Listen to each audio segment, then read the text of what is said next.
Well, welcome Driftomaniacs, and this is my ECX Temper, and this is the second in my series of ECX Temper mods. So what have I got all of this kit here for? Well, this is what that pile of bits goes towards building.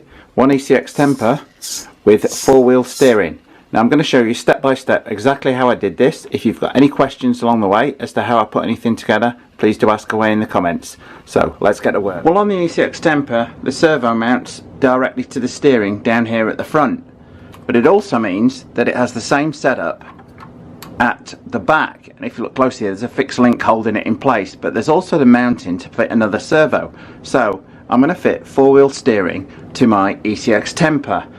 So what do I need for that? Well, unfortunately, the ECX Temper comes with a combined speed controller and receiver, which means you're going to need a new receiver, a new speed controller, and at the same time I've taken the decision to go with a brushless setup here from a lossy car. You're going to need a new steering servo to go on the rear. You're going to need a steering servo reversing cable in order to reverse the steering, because obviously you're going to want it to be steering the opposite front to back. The little linkages here for the rear of the car, and I've got some screws for fitting the extra servo bracket on. So I'm going to go and put all this together on the car. Well, the first step in taking the ECX Temper towards four-wheel steering, I've just popped all of the shock absorbers off. They just literally pop off the mounts here.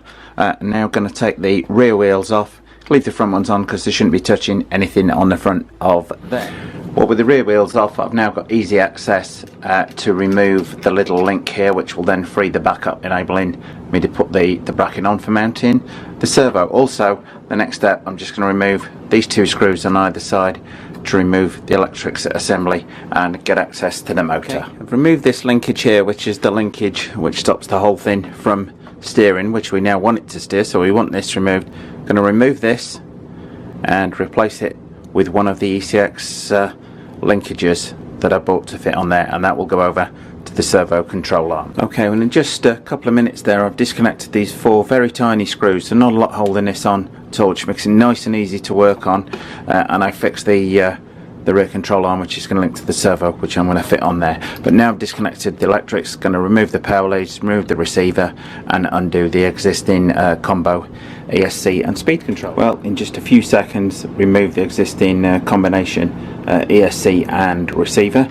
So we're now ready to go and fit the new one onto the back plate on here and fit this servo one, and then I'll probably tackle the motor last of all. Well, I'll take that all back. I'm going to disconnect the motor next, just contained by two screws on the gear casing here to get access to the front face of the motor to undo it. Otherwise the servo is going to be in the way when I'm trying to get access to it. With the two cover screws removed, remove the cover, and you just got these two screws here to undo to do the motor. So I'm going to do that now. I've removed the motor. Now I'm going to get a little Allen key or hex key to remove the pinion gear from here. Just a word of warning, the receiver wire is bound to the power wires there. I just used a little pair of snips rather than a knife to avoid damage to receiver wire. Well, I've removed the spur gear and fitted that on to the new motor, so I'm now just going to install that. I've just put this on very loosely because obviously I'm going to need to play around with the distance on the gap there to ensure we get a nice good one. Well, that is the new motor now aligned with the gear and installed. Just two screws, but that lossy motor does only go on one specific way. Okay, next up I'm going to fit the new servo bracket onto these three mounting slots using my extra pack of screws. That's the bracket now put on, just 3 hex screws on there, nice and solid. Servo ready to go on. Going to put the control arm on, which is going to mount on here and allow the rear to steer. So, going to go do that now. Things are coming along nicely. Slight hiccup. I need 4 screws to fit the servo, which didn't happen to come with the mounting screws, so sort that out tomorrow. I have the receiver ready. It's a Spectrum receiver, and I've got a Spectrum DX4 controller. This comes with a little bind plug for it. Do not lose this if you buy a Spectrum receiver in order to bind the receiver with the transmitter. Got my speed controller ready to go, all wired in. So I'm now just going to affix that to the mounting plate and get the top back on with everything fastened to it. Of the new receiver, new speed control on using double-sided sticky tape. So I'm now just going to wire the receiver up, including the new servo, and fit that back on the top. Well, one key thing I should mention that you will need is this receiver reversing cable, which provides alternate signals to either end of the car, thus ensuring they both steer in opposite directions.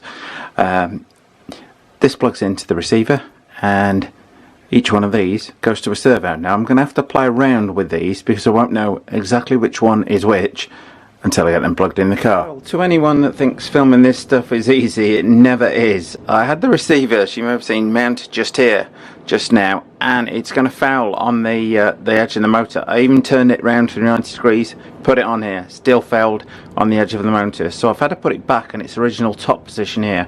Still kept the ESC at the front there for the weight distribution, to help keep the CFG lower. Well, the biggest issue I've had so far is wire management. I've reconfigured it so that the motor leads come up to the side of the between the bulkhead and this little gap here, so they stay out the way and clear of everything. The front servo lead, got to be very careful that this doesn't come forwards and get chomped in there. So that's going to require some careful routing. I'm going to bring it up through the back here and round. Doesn't need to reach the receiver. All it needs to reach is one of these extension leads for the servo reversing. As I say, need to play around with this to see which is front and back, etc. So the cable management, main issue when switching to the four-wheel steering setup on the ECX Temper. I've got my Spectrum transmitter here, bound it, so my little light on there is orange and solid. Turn to the left at the front, and if I just show you this arm down here, that's turning the opposite way, so we are all set up for rear wheel steer. Just need to find 4 screws to fasten this on. One thing I should have said, as soon as you bound the Spectrum receiver here, you need to remove this bind plug. Well, I managed to find some screws for the front, so I've put everything back together now, and here we have our 4-wheel steering. So I'm off to go and play outside, and by the time I've posted this on YouTube I should already have the video up of the first run of the ECX Temper with its 4-wheel steering. Well, I hope you liked this video. If you did, then please like and subscribe. All comments as ever welcome. Thanks for watching.